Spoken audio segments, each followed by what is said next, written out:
Whew, it's been a minute since I filmed the podcast. I'm having a hard time today. I'm a little nervous. Hi, how's it going? Welcome back to Elevated and Unapologetic. I'm your host, Caitlin, and I'm so glad that you joined me today.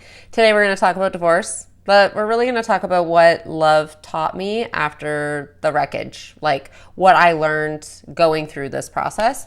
And there's some mixed relationships in there because I've learned a lot in the last 6 years and I just wanted to talk about it. So if you're interested in that, stay tuned. Otherwise, you probably already clicked off this podcast. I just keep fumbling my words, so please bear with me. I have not filmed in a while. I've been taking the summer to really relish in the summer. If you are a parent and you only have so much time to spare in the summertime, I love to spend time with my children.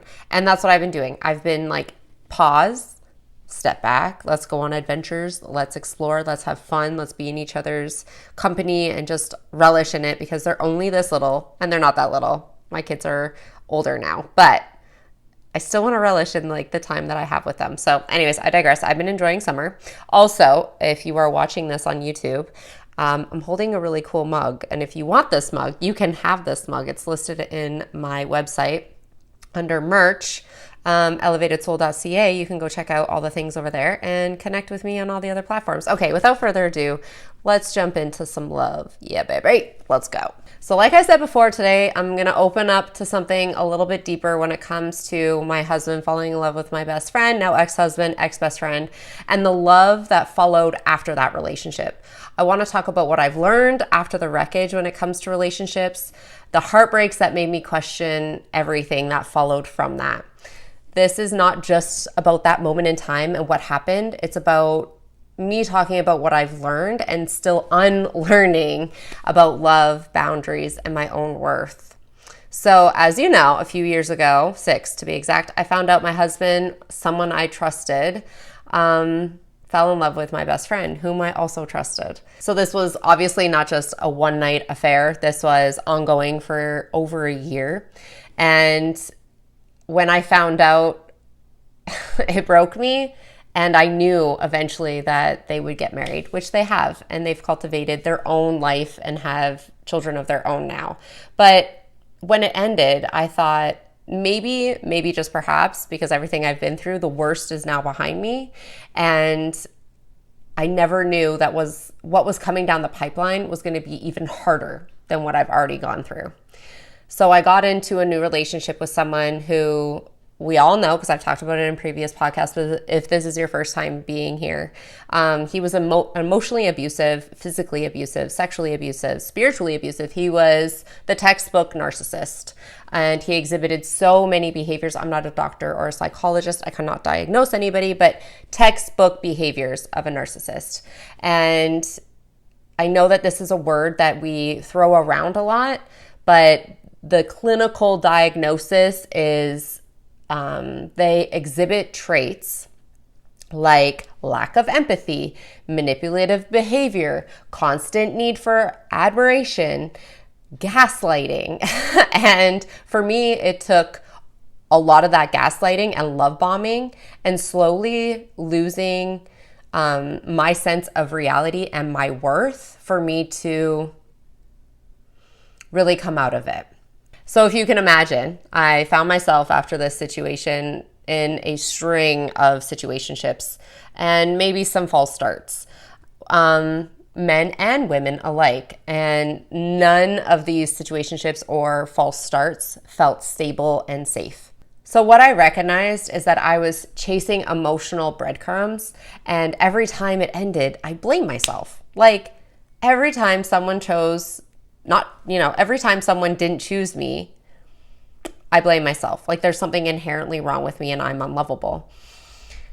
And I know now, looking back and reflecting on this, it was because deep down I believed I wasn't the kind of woman someone would choose. I've always believed since I was a child that I had to prove myself worthy for someone to stay. And that just is not true. You do not have to prove your worth or your value to people because you show that and you are worthy, you are valuable, and someone, the person that's meant for you and that isn't toxic as is going to see that, and they're going to respect you and show you how much they love you. You're never going to question it. If you're questioning this love and you're confused, they don't like you. Okay? I've had to learn this the hard way, and I really want to drive that point home. If you are confused about where you stand with someone, they don't like you. So in hindsight, because it's always 2020, right? Is that the saying? Hindsight's 2020. The people I was choosing weren't the root of the issue. I kept blaming other people and then internalizing that and blaming myself. The issue was deeper than that, but they were the symptom. They were the reflection that I was seeing, and it gave me an opportunity to make some changes. I had unhealed abandonment wounds. Okay, who else has unhealed abandonment wounds? I mean, I've done a lot of healing work, so I want to say that I'm like on the cusp of like little Caitlin being like, we good. But I notice on reflection that in these situationships and relationships that I was over giving, over explaining, and always hoping that someone would finally stay. Like, hey, are you going to stay now? Are we going to like hang out and chill for a while? And when they didn't, it just like crumbled me, right? Like them leaving broke me because I was seeking that love outside of myself. And let's just like rewind a little bit and talk a little bit about the abandonment wound, because I think this is also something that's thrown around a lot.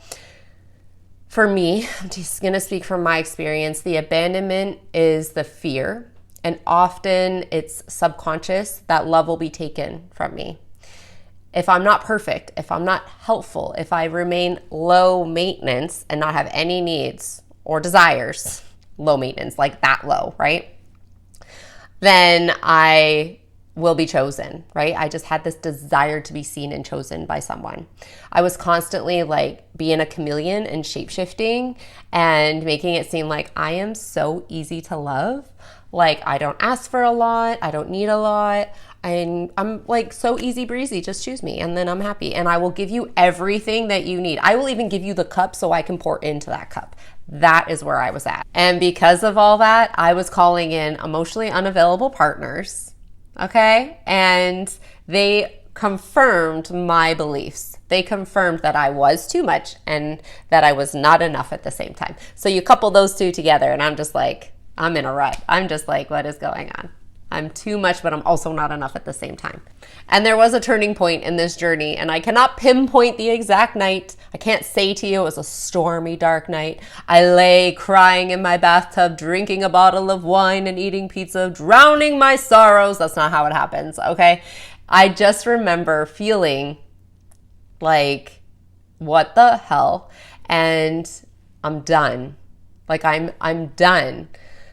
I was laying in bed, staring at the ceiling after another person ghosted me. And I thought, is this really what love is supposed to feel like? Is love always going to hurt? And I took out my journal and I journaled about it, and I've reflected many times on this journal entry. And I always come back to it and try to answer questions when it comes to journaling, which, by the way, journaling prompts will be at the end of this podcast. If you're interested, you can grab a pen and paper or take a note in your phone, because I really find journaling super helpful and beneficial if you're on a healing journey. But anyways, let's go back to the point, Caitlin. Stop getting off the track. So I ask myself this question from time and time, and the answer is always no. But at that time, I knew that this wasn't love, and that somehow I ended up in survival, and that I had been in survival mode my whole life. And so now when I do these check-ins, I'm like, I'm not in survival. I just know what love should feel and look like, and I've never experienced it before. Right? So we want something that we've never experienced, but it can happen. So I stopped dating, okay? I stopped chasing, I stopped performing, I hunkered down, started focusing on myself and healing my nervous system and regulating myself. I started surrounding myself with really healthy friends and my kids, and choosing things that make me happy for myself, not because outwardly it looks like now I'm worthy because I've done X, Y, and Z. When we heal our nervous system, it's when we regulate our internal alarm system. So like our nervous system has this like firing on all cylinders. And when we feel unsafe we feel unwell and like this like trigger happens and all of a sudden we're in fight or flight, right? So we want to heal that and we want to notice when these things are happening inside our body. And it's really important work to be doing on yourself. So I realized that I always have normalized chaos, and my body and my spirit, quote unquote, only felt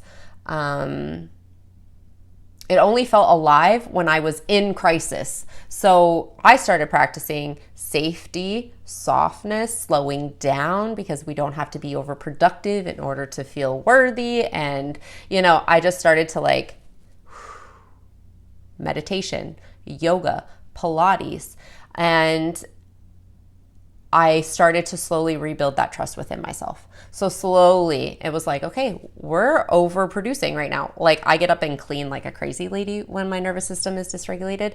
And so I really had to notice that and be like, girl, you don't need to move your stove right now to clean.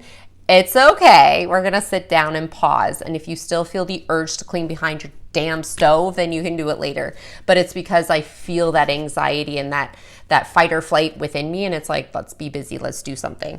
And my go-to is usually cleaning. And I think a lot of women, if you're a woman and you're watching this, can relate. Like we tend to go to cleaning or baking or like home goods because a lot of us were raised with moms who stayed home.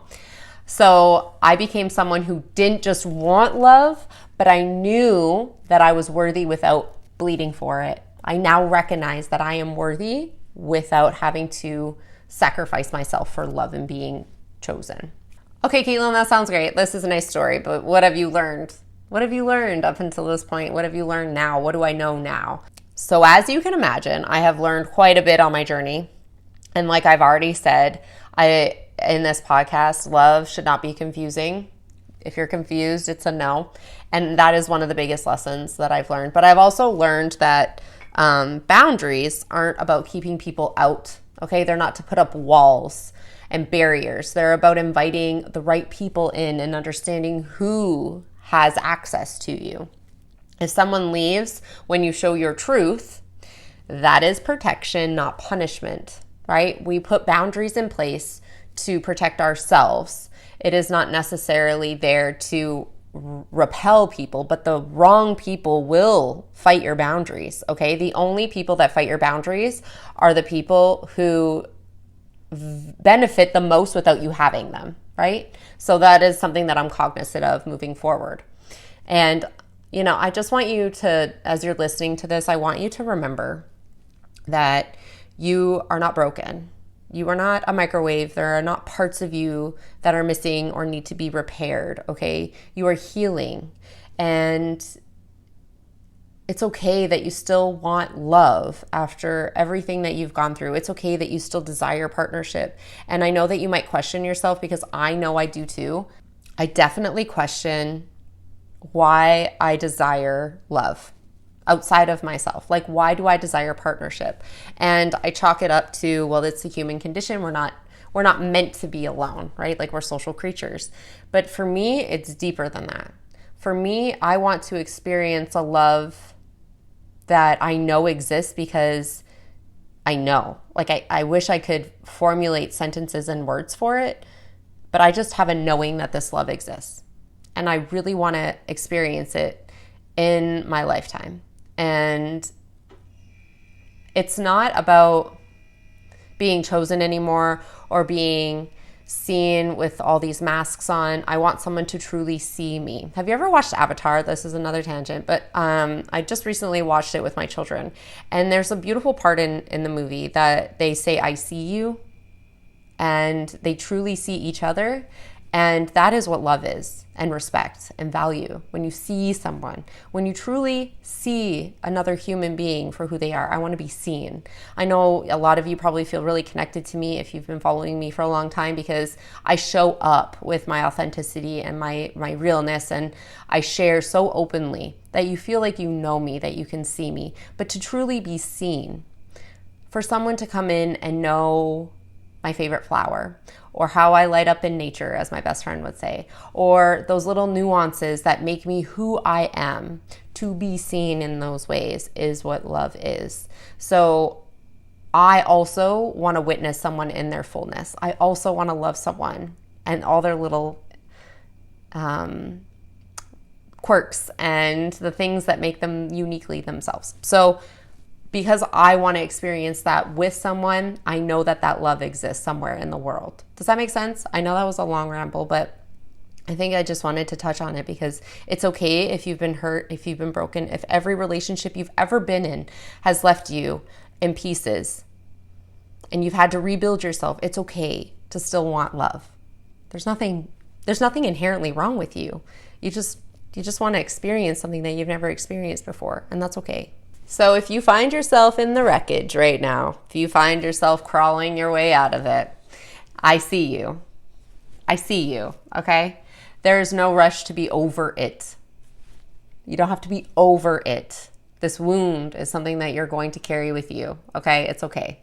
You don't have to be over it. But there is a moment, maybe even this moment, where you decide that your story isn't just about what happened to you, but it's about what you choose moving forward now.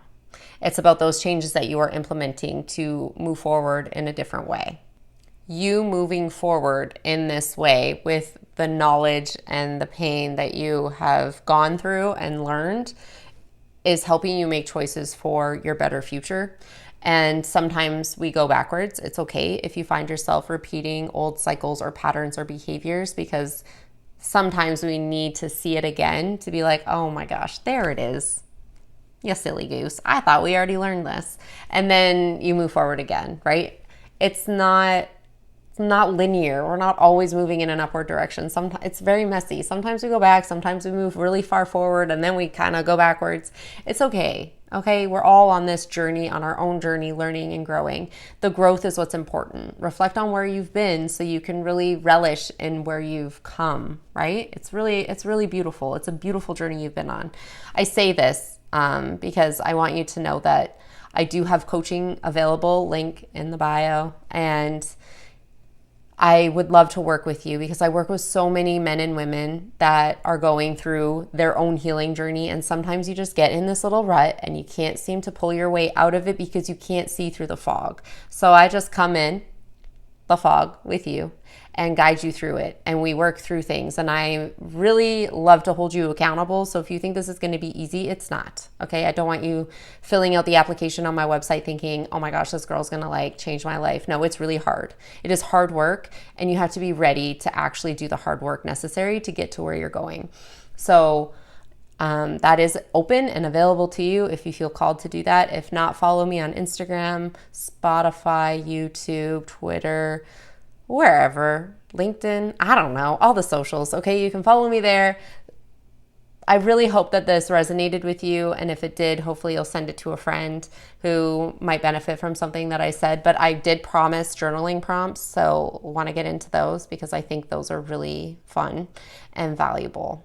Okay, the journaling prompts. Where in my life am I seeking external validation instead of trusting myself? What have my past relationships, platonic or romantic, but I'm kind of talking about romantic, taught me about my own needs and boundaries or lack thereof? It's okay to have needs. It's okay to have boundaries. Okay? I want you to remember that. You're not too much because you have these things.